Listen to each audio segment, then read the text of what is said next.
Shalom, saudara setia dalam Tuhan. Apa kabar Anda hari ini? Harap kita semua dalam kondisi tubuh yang baik dan sehat, dan Tuhan memberkati dan menjaga kita semua. Saudara, tidak terasa bahwa di dalam sesi saat ini kita sudah memasuki dalam tema yang ke-10, Good News for Families. Nah, kalau kita renungkan dari tema yang pertama hingga tema yang ke-9 minggu yang lalu, saya menemukan begitu banyak sekali berkat-berkat Tuhan, begitu limpah berkat-berkat Tuhan, yang saya coba bagikan kepada Bapak Ibu teman-teman sekalian secara singkat, antara 12-13 menit setiap kalinya. Dan saya berharap dengan renungan-renungan yang saya sampaikan boleh menjadi berkat buat kita semua.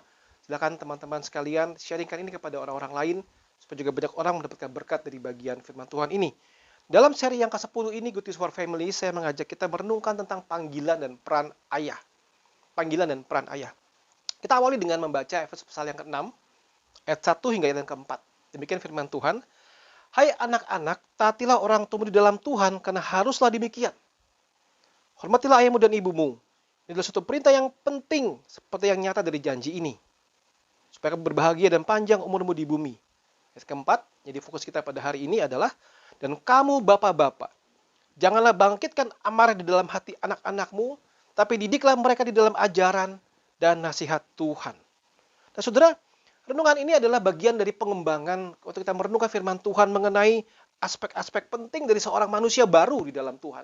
Manusia baru itu harus mengalami perubahan yang luar biasa dari kehidupan yang lama, kehidupan yang baru.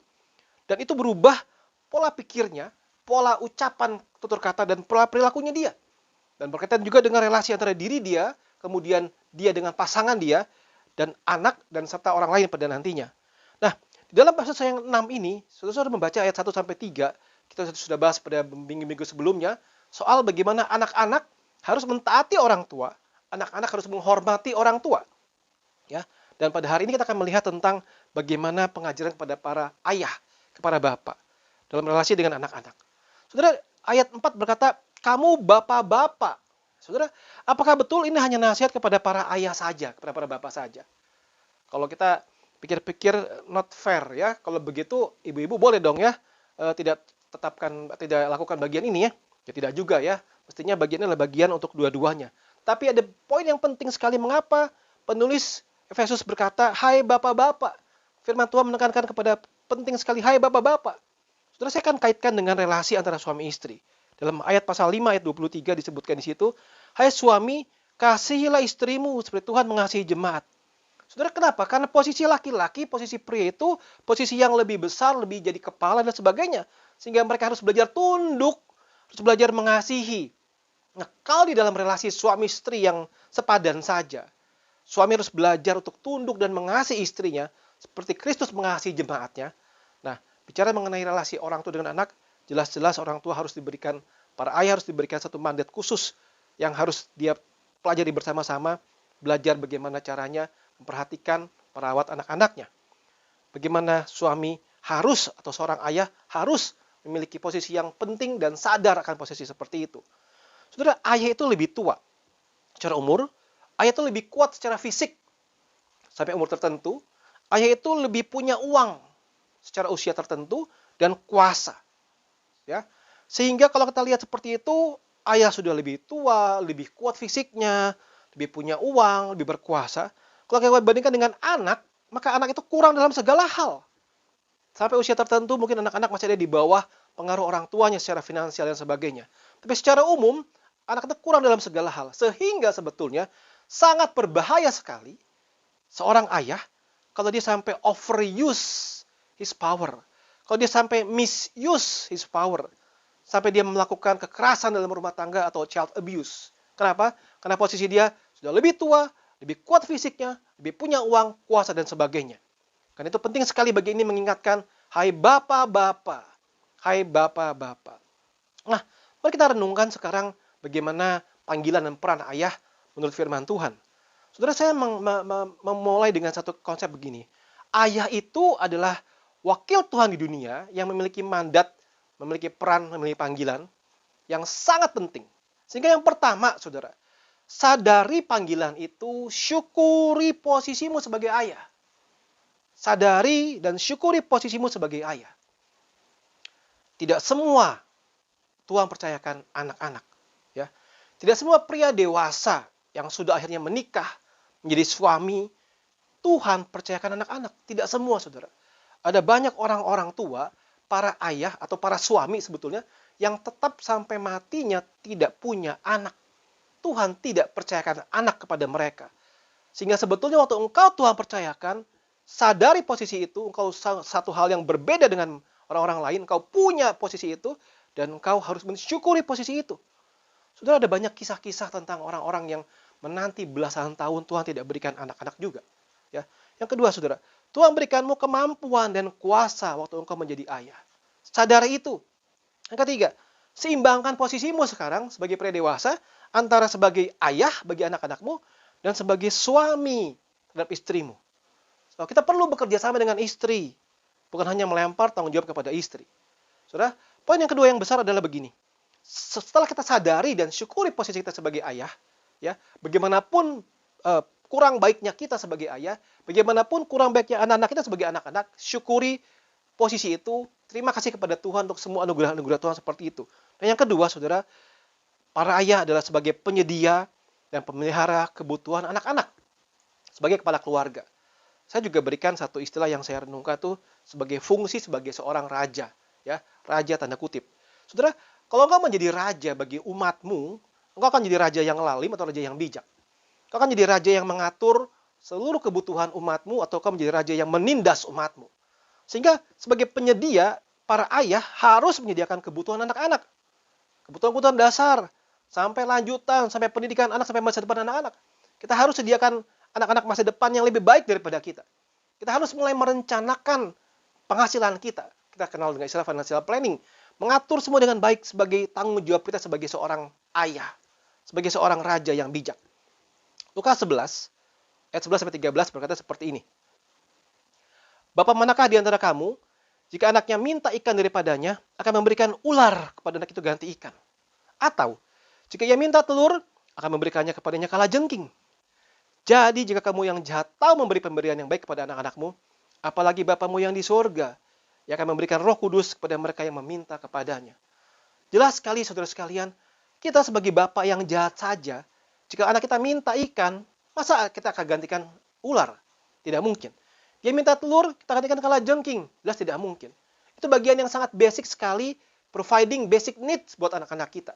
Sebagai fungsi kita sebagai raja, menyediakan seluruh kebutuhan anak-anak kita. Yang ketiga, fungsi kita adalah sebagai imam dalam keluarga. Ini fungsi sebagai imam. Ya. Di sini kita berkenaan dengan apa? Secara personal, sebagai imam dalam keluarga, kita juga punya relasi dengan Tuhan. Bagaimana relasimu dengan Tuhan? Adakah doa saat teduh, bergumul terus dengan panggilan Tuhan setiap saat, mencari terus kehendak Tuhan setiap saat? Secara personal, kau adalah imam, kau harus punya relasi yang baik dulu dengan Tuhan.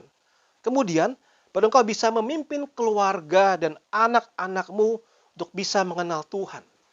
Satu panggilan yang sangat luar biasa, penting, saudara. Kita bukan hanya menyediakan basic needs anak-anak. Kita bukan hanya menyediakan seluruh kebutuhan finansial dia sampai dia dewasa. Tapi kita jauh lebih penting adalah memimpin mereka sedari kecil untuk bisa mengenal Tuhan. Pertanyaannya begini. Kalau Anda sendiri tidak mengenal Tuhan, bagaimana bisa membawa anak-anak kita mengenal Tuhan? Itu satu PR yang luar biasa buat kita. Mengenalkan Kristus kepada anak-anak sedari kecil. Yang ketiga adalah kita harus mendidik anak-anak dalam ajaran dan nasihat Tuhan. Nah, kita akan bahas ini di dalam tema-tema minggu depan. Ini bagian dari Efesus tadi itu. Mendidik anak-anak dan dalam ajaran dan nasihat Tuhan. Nah, kita lihat, saudara, Lukas 2 ayat 22. Ya, ini bagian firman Tuhan yang berkata seperti ini. Ketika genap waktu pentahiran menurut hukum Taurat Musa, mereka, ini orang tua Yesus, membawa dia ke Yerusalem untuk menyerahkannya kepada Tuhan. Kemudian Yesus pada 12 tahun dalam bait Allah, di dalam ayat 41 dan 42, tiap-tiap tahun orang tua Yesus pergi ke Yerusalem pada hari raya Paskah. Yesus telah berumur 12 tahun, pergilah mereka ke Yerusalem seperti yang lazim pada hari raya itu. Jadi sebagai ayah, bawa anak-anakmu datang kepada Tuhan. Bawa anak-anakmu untuk mengenal Tuhan.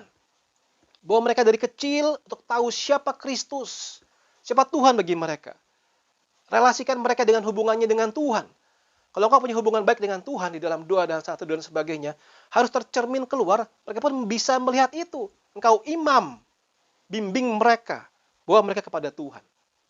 Yang keempat, yang terakhir, saudara, sebagai seorang ayah, kita punya fungsi sebagai seorang pengajar dan pendidik, saudara. Ini sebagai fungsi sebagai seorang nabi. Nabi itu kan adalah seorang pembawa suara Tuhan kepada umatnya. Mengajarkan apa yang Tuhan ingin ajarkan kepada para umatnya. Nah, para ayah, pendidikan iman, karakter dimulai darimu, dari keluargamu, dari engkau mengajarkan kepada mereka. Jangan lepas tanggung jawab kepada sekolah minggu. Jangan lepas tanggung jawab kepada sekolah-sekolah Kristen atau yayasan lain. Tidak. Tanggung jawabmu sebagai pengajar dan pendidik. Karena pendidikan iman, karakter, dimulai dari keluarga. Kita lihat Efesus 6 ayat 4, kita akan bahas minggu depan mengenai tema-tema ini. Tapi saya mengajak kita menutupnya dengan lihat ulangan 6. Ya, ayat 6 sampai 9. Apa yang kuperintahkan kepadamu pada hari ini, haruslah engkau perhatikan. Haruslah engkau mengajarkannya berulang-ulang kepada anak-anakmu. Membicarakannya apabila engkau duduk di rumahmu, apabila engkau sedang dalam perjalanan, apabila engkau berbaring, apabila engkau bangun. Haruslah juga engkau mengikatkannya sebagai tanda pada tanganmu, dan haruslah itu menjadi lambang di dahimu. Haruslah engkau menuliskannya pada tiang pintu rumahmu dan pada pintu gerbangmu. Saudara, satu panggilan yang luar biasa penting sekali, yang everydayness, sehari-hari, saudara. Ya, ini unik sekali.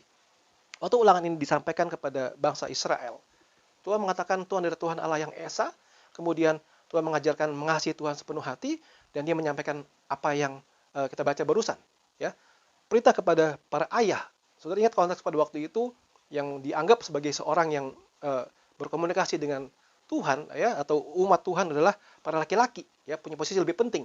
Sehingga kalau kita perhatikan seperti ini, bisa kita sampaikan seperti ini.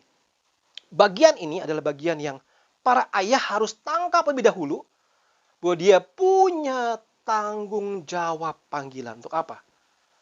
Bicarakan firman Tuhan. Kapan? Apakah hanya saat malam hari berdoa malam? Apakah hanya kita bikin family altar seminggu sekali? Tidak, saudara. Setiap hari, setiap saat, setiap peristiwa. Saudara lihat ya, berulang-ulang pada saat duduk di rumah, dalam perjalanan, berbaring, bangun, dan seterusnya. Dan zaman dulu belum ada tulisan. Maka yang terjadi adalah apa? Para ayah harus menceritakan berulang-ulang kebaikan Tuhan, menceritakan terus. Itulah yang menjadikan poin penting bicara mengenai panggilan kita sebagai ayah, sebagai seorang pengajar dan pendidik. Saudara, kita punya panggilan sebagai raja, imam, dan nabi. Bagaimana dengan Anda? Apakah Anda menyadari panggilan itu? Apakah para ayah mau bangkit dari kenyamanan selama ini dan terus berjuang menjadi seorang raja, imam, dan nabi? Maukah kita bersama-sama bergandengan tangan menjalankan panggilan kita dengan baik dan setia, mensyukuri panggilan yang Tuhan panggil kepada kita sekalian, dan sungguh-sungguh menjadi seorang ayah yang menjadi seorang raja, imam, dan nabi bagi anak-anak kita. Tuhan memberkati kita sekalian.